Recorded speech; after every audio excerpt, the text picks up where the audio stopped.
Welcome back to another video on the channel. This is day 4 of my coverage of the ATP World Tour Finals. First off, I'm going to look back on last night's match played between Stefanos Tsitsipas and Andrei Rublev.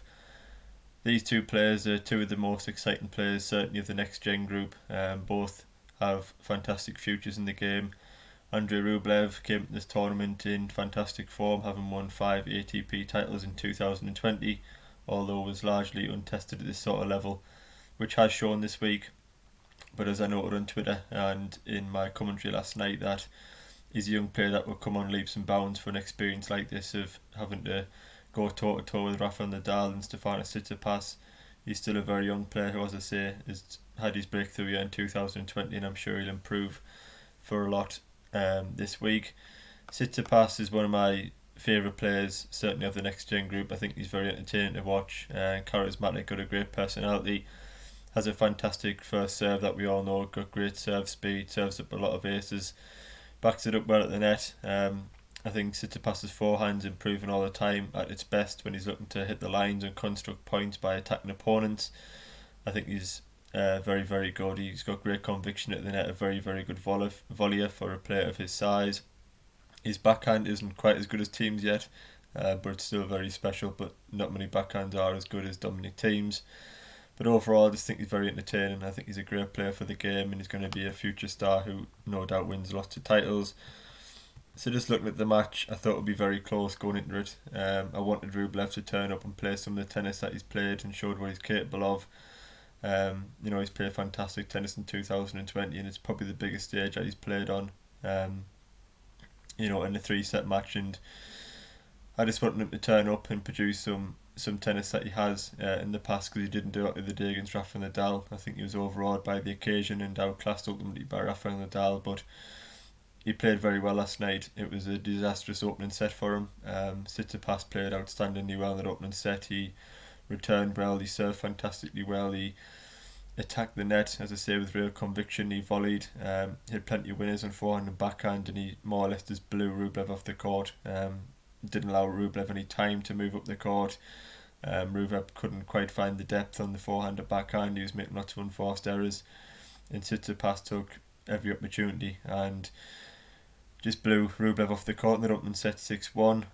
The writing sort of looked on the wall from then, and I was listening to the BBC commentary, and I think it was Tim Henman just said, sometimes it's just not your week, and he just hasn't settled into this tournament at all yet. But I did feel if Rublev could win a big game and a couple of solid points, that he could, battle Tsitsipas. He certainly got the ability, and he done that. The second set was very close, but he gained a massive break at 5-4 to take the second set 6-4, and the difference was Rublev starting to find depth. He was keeping Tsitsipas back behind the baseline, not where Tsitsipas wants to be. We know Tsitsipas likes to be up on his toes, attacking from inside the baseline, running into the net. In Rublev's tennis didn't allow him to do that in the second and third set. He pushed Tsitsipas back, used some variations. The one thing about Andrei Rublev, he knows how to win. Having the ability to win tournaments and actually winning tournaments are two completely different things. Rublev's won 5 out of 5 finals in 2020, so he's got that heart, the desire, trusts his game, doesn't change or chase wins. He just plays to his strengths, serves well, wins big points. And that mindset and mentality that he's got will probably stand him in very good stead in the future. The third set really could have went either way. Long story short, he went to a tie break. I think Tsitsipas had a couple of match points. Rublev got a match point, I believe it's 7-6, and double faulted. The worst time of the match for a double fault, obviously, and he didn't seem to recover from that. You could see he was a big puff of the cheeks after that double fault, and Tsitsipas won the next 2 points to take it. I think it was 9-7 in the decider. So it was a very entertaining match. Rublev didn't turn up in the opening set, but responded well. Showed what he's all about, showed why he's won 5 ATP titles this year.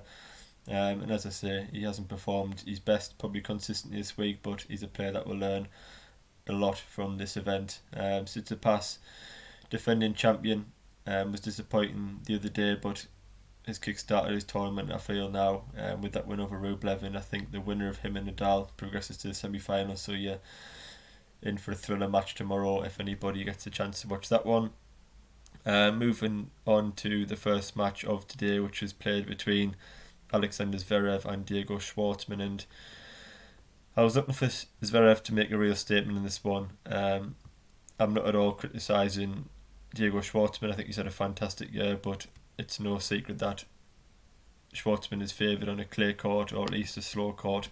Alexander Zverev at 6'6", who possesses a first serve of over 140 mile an hour on occasions. A player who likes to attack the net, be aggressive, look to hit winners. This court suits Zverev down to the ground. He won this title back in 2018. Didn't play his best tennis the other day, so I thought he'd come out and make a statement and say, I'm here to win this tournament again. And I was quite disappointed by the performance of Zverev at times. I think there was lapses in concentration, lulls in his game again. A match that he should have won convincingly turned into a little bit of a battle. In the first set he played well. He done what I expected, serving well, hit quite a lot of aces. He kept Schwartzman on the run, attacked the net, got a few easy putaways, and Schwartzman wasn't varying up his game enough. He couldn't keep Zverev off the front foot. Zverev was given time to set his feet, open up on the forehand side, blast winners into the corner. As I say, he was serving well, coming in with the overhead smashes and the volleys, and the writing was sort of on the wall in that opening set. I mean, Schwartzman, we know he doesn't possess the biggest of first serves, so Zverev was returning well and trying to gain the control in each rally, and I think Zverev took the opening set pretty comfortably, and I thought that's the way I expect this to go. The second set, probably the same. Zverev did get the early break, and that from that point on, it looked like the match was going to be an easy win for Zverev in straight sets, which is, what most people would probably have predicted. I think it was 3-1, 40 all. Zverev played a couple of bad points to let Schwartzman get a foothold in the second set, and from that point on, Zverev just completely lost his way.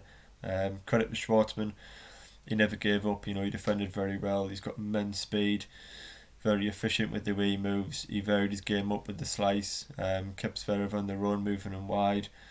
I don't think Zverev's got the best of footworks, and an interesting point in commentary, I think Andrew Castle said, Zverev's a great mover and a great rally from the back of the court for a player of his size, and I disagree with that point completely. I think if rallies tend to go over 5 or 6 shots, I think Zverev makes far too many unforced errors. He tries to hit winners at points that he shouldn't, often mistiming or over hitting the ball. I think he makes so many easy unforced errors in just normal routine rally shots. As soon as Schwartzman could lengthen the points, he used his depth and used his variations, then he forced error after error from Zverev's game. And he ended up gifting Schwartzman the second set. I mean, Schwartzman done very well, even when Zverev attacked the net. His volleys started to look a little shaky. I think he was a little bit put off by how well Schwartzman was playing and passing him. And Zverev started to sort of doubt himself and wonder how he could win the match, whether it was going to be from the back of the court and try and win the long rallies and turn the tables on that way, or just keep playing the aggressive tennis. But with the variations, as I say, Schwartzman was playing with, then it was more difficult for Zverev to move in. In the third set, Zverev did eventually gain control. He ended up taking the match 6-3, and he did get back on top of the baseline. Moving into the net, he started to volley better. He was serving consistently in the first serve, winning service games very quickly, and he got through the match in 3 sets, and it's a good win for Zverev. Obviously can't criticise him too much because he won the match, but I just thought it was an opportunity today for Zverev to make a real statement and get a straight set win. Play aggressive tennis from the off, no lows in the match, but that wasn't the case. Schwartzman, to his credit, on a court that doesn't suit, he's battled very hard this week. He's a fantastic player that works so hard on and off the court and produced some fantastic play in tennis today. He showed that plan B with the variations that he's got to switch up the pace and keep Zverev on the move. He's had a fantastic 2020, and I'm sure we'll see more of the same from Schwartzman next year. And finally, moving on to what looks like match of the day between Novak Djokovic and Daniil Medvedev, and these are 2 players that both won their opening round matches. Novak Djokovic, obviously world number 1, will be looking to win this title for, I think, the 6th time. He's had an up and down 2020, started the year off fantastically with a 26 match winning streak, winning the Australian Open again for an 8th time. Didn't obviously get the chance to defend his Wimbledon crown. Got to the final of the French Open, which was no doubt a success before losing to Nadal. Also won the Rome Masters. In America, things didn't sort of go to plan. He started fantastically well, winning in Cincinnati before being disqualified in the quarterfinal of the US Open, when in with a fantastic chance of lifting another title. Medvedev's had, again, an up and down. 2020 didn't start off the year well, but did win the Paris Masters last month, reached a semi-final of the US Open before losing to Dominic Thiem in straight sets. Comes into this tournament on a hard court that suits, and looked very, very good the other day. I think in the second set in particular, he really counterpunched well against Zverev's pace and almost turned Zverev's positive into a weakness. The harder Zverev hit the ball, the harder it seemed to come back, and the angles that Medvedev creates and the reach that he's got, the counter-punching abilities and the ability to pass players at the net, particularly Zverev, who's obviously got a huge reach advantage over most players at the net. Medvedev found very good angles and shot making to pass him a number of times, but sort of put the doubt in Zverev's mind and moved him back in the court, which obviously played into Medvedev's hands as well. This match I could see going anywhere. I think you have to make Djokovic the favourite because of the player that he is, and the fact he's the world number one. But Medvedev, if he can serve, like he can, he's got that very quick motion. Can get into a rhythm on serve and win service games very, very quickly. He's a consistent rallier, probably more effective on a slow court, but he does break opponents down. But rallying with Novak Djokovic from the back of the court is very, very difficult, and coming out on top of them rallies is, again, very hard. It depends, I think, a lot on Djokovic and how conservative or aggressive Djokovic is. I think Djokovic is going to look to be aggressive and out-hit Medvedev, particularly on the forehand side. I think for Medvedev's forehand is pretty basic in terms of that it hasn't got the greatest of power. I think it's a pretty accurate, consistent stroke, but I don't think it's got the most power, and certainly not enough to trouble Djokovic consistently. I think Djokovic should be looking to go across court from the forehand onto the Medvedev forehand, and if they do trade forehands, then I do expect Djokovic to come out on top in that.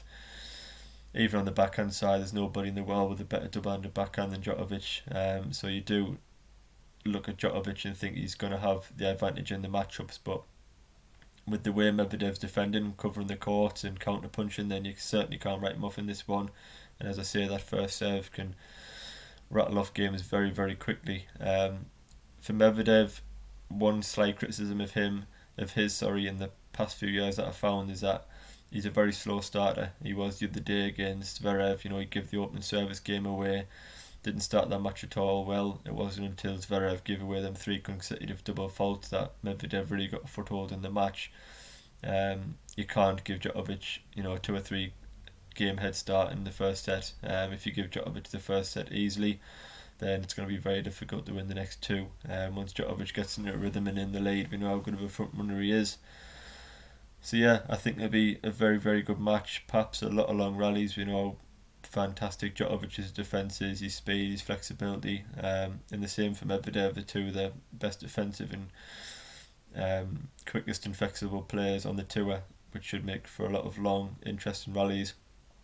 I think the net play could sort of decide this match. Medvedev may look to surprise Djokovic and move into the court and attack the net more often than he usually would. And for Djokovic, can he use the drop shot? Medvedev's a player that likes to stand behind the baseline when defending, just to make sure he does get good reach and a good controlled shot on the ball.